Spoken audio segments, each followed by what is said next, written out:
Hello, welcome back. My name is Amy Osborne.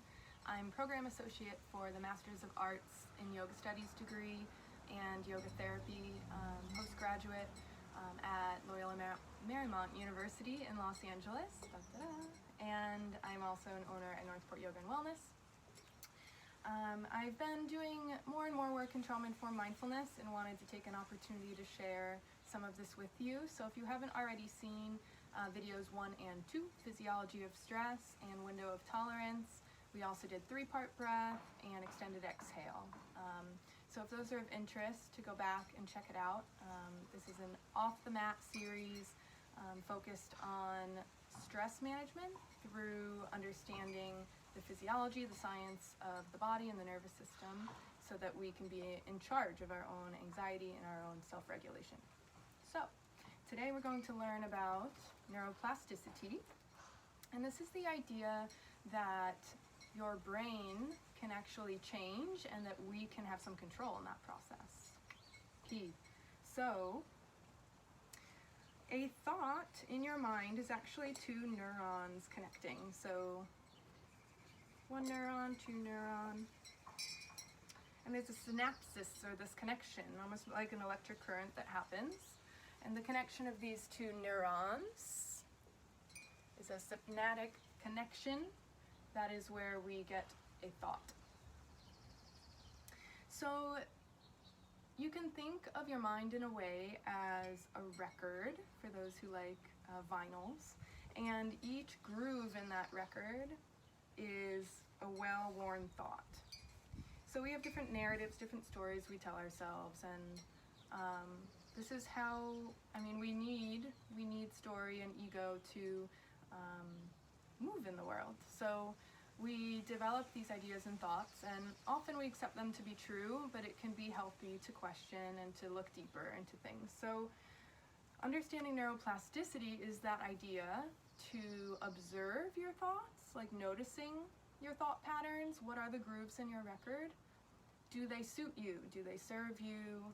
Is this a groove that you want to keep, whether it's healthy or unhealthy? And then having the ability to say yes or no, and then if not, how do you change that thought?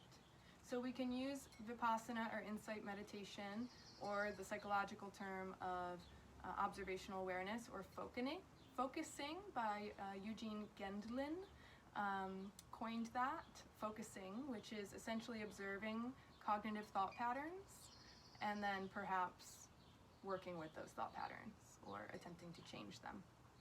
So neuroplasticity tells us this is possible. Yes.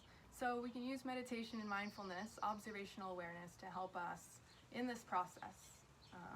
If you're more comfortable with the term focusing, mindfulness, observing, whatever, all kind of the same thing. So we're observing our own thoughts.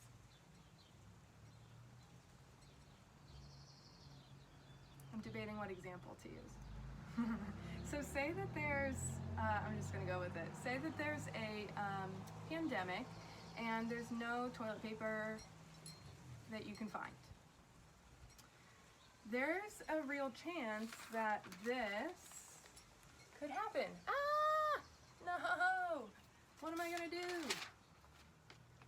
I saw a fellow yoga studies graduate, MA alumni, Mayuri Bandari, shared a little tutorial on how to clean your booty without toilet paper. That's one way, and in India that's accepted, with water. You clean your booty with water. But I think we're all dealing with, on some level, like, is this a panic moment or the exclamation mark moment? Or, can I observe that feeling? Can I think about other ways, kind of be resourceful and not panic? So, say your thought is worry about lack of resources.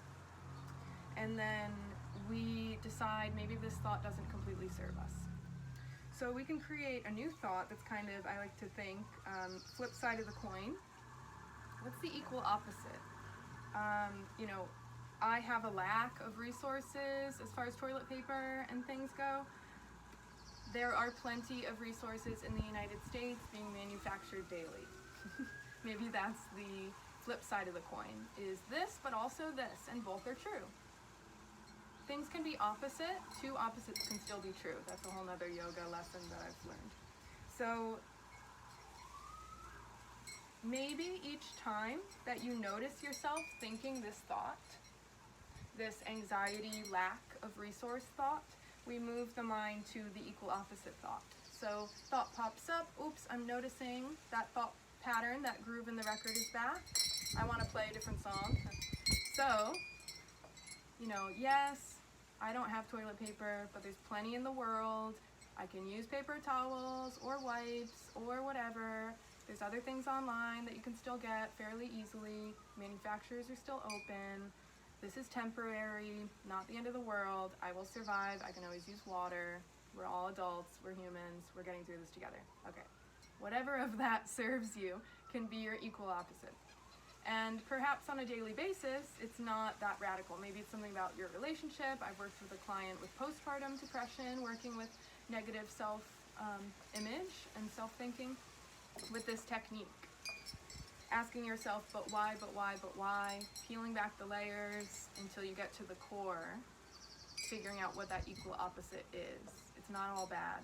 There's always something. So, toilet paper is still being manufactured. That's the something.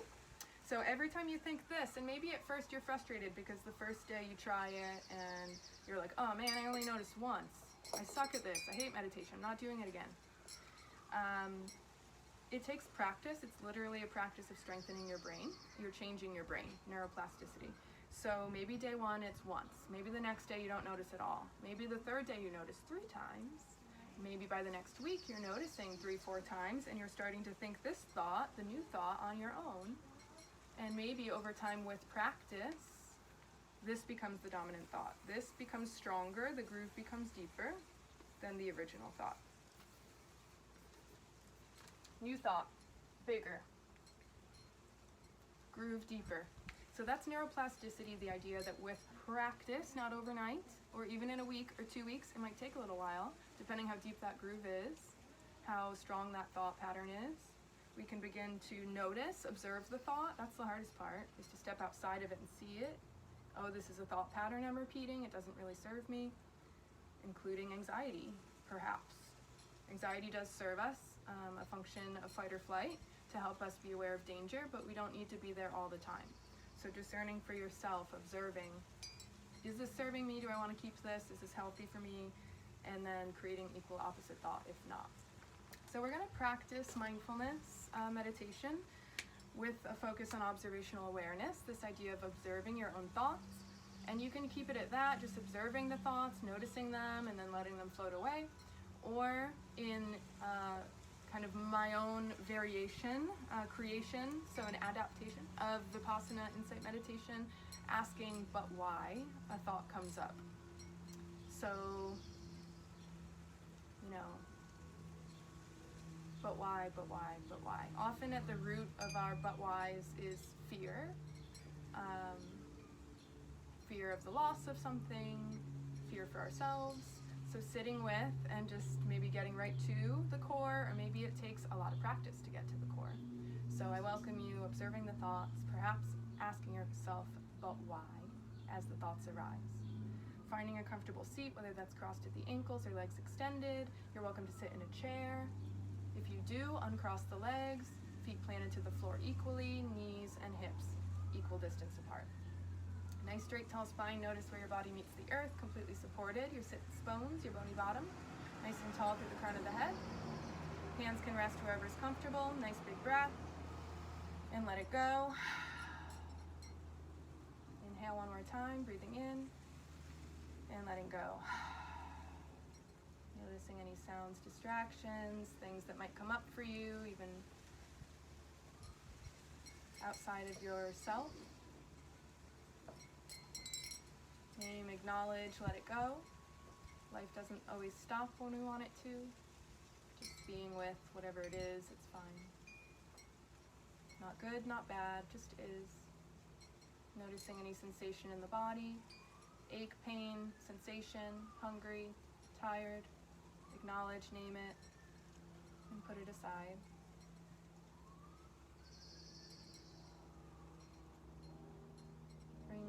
attention to the breath, moving in and out through the nose. Reason being, when we run, fight or flight, run away, you're going to breathe through the mouth generally. So think of fight or flight as mouth breathing and rest and digest, breathing in and out through the nose, stimulating an equal flow of energy or breath in the body. So taking a big breath in, observing the lungs expand, full lungs. Maybe a count of 3. Exhale slow as you can go. Same count, let it go. This is our 3-part breath. Breathing into a count of 3. Observing the chest, back body, maybe the belly rises in 3 parts. As the diaphragm lifts, exhale in 3 parts, observing in reverse. The belly, the chest, the back body, return to neutral. Taking 2 more that way, your own pace, breathing in. Exhale, release. Notice where the breath gets stuck. It's okay. We're all working with different sensations in the body. Just be with it, breathing in. Exhale, let it go.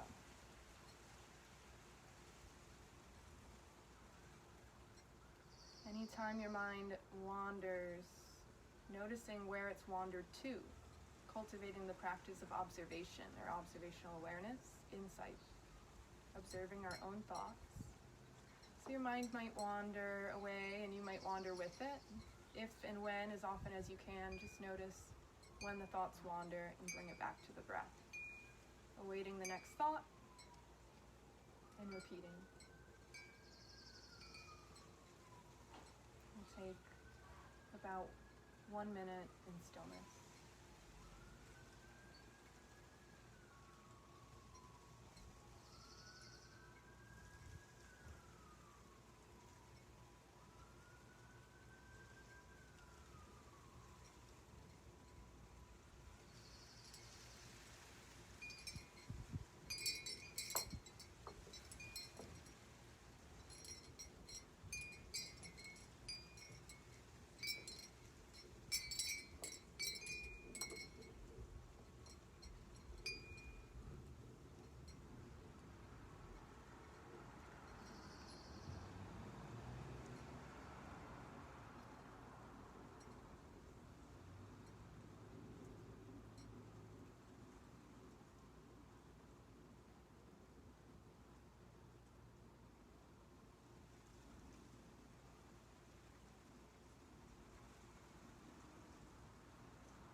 Noticing if your thoughts have wandered away,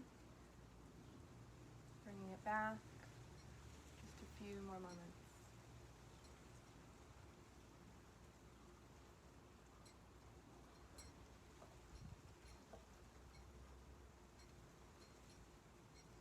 But why?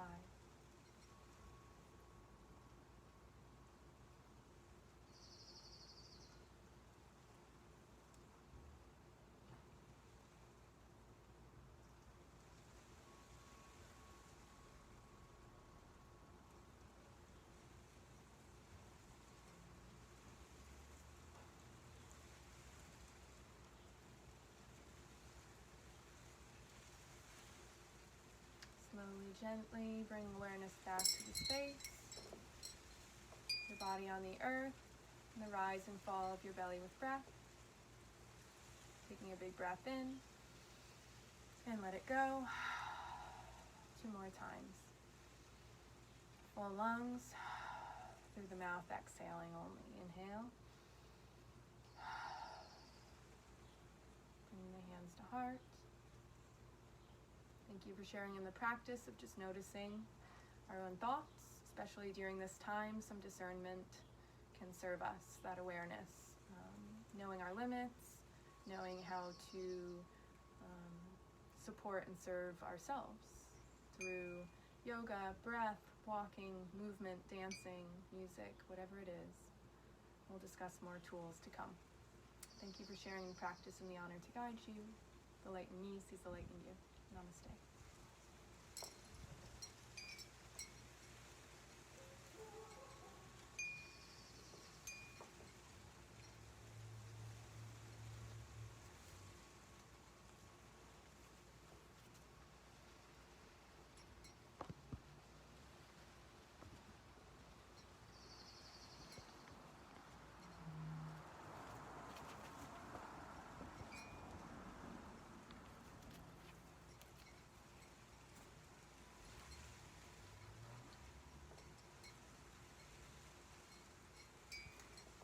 joining in this third video of the Off the Mat series. Next up, we're going to talk a bit about Western psychology as it relates to trauma-informed mindfulness as a school of thought, and specifically Dr. Bessel van der Kolk's idea, or the idea he cites in his book, The Body Keeps the Score, which is kind of the handbook for everything we're talking about. Dr. Bessel van der Kolk, The Body Keeps the Score. So we'll get into the 3 levels of safety and understanding why connection is so important, and how even if we're not the most comfortable at first, getting online, finding ways to connect, if that involves video, it's important. And I'll explain why psychologically, using Western psychology, in our next video. Thank you for joining Off the Mat series. My name is Amy Osborne with Loyola Marymount University and Northport Yoga. Thank you for joining. Stay well.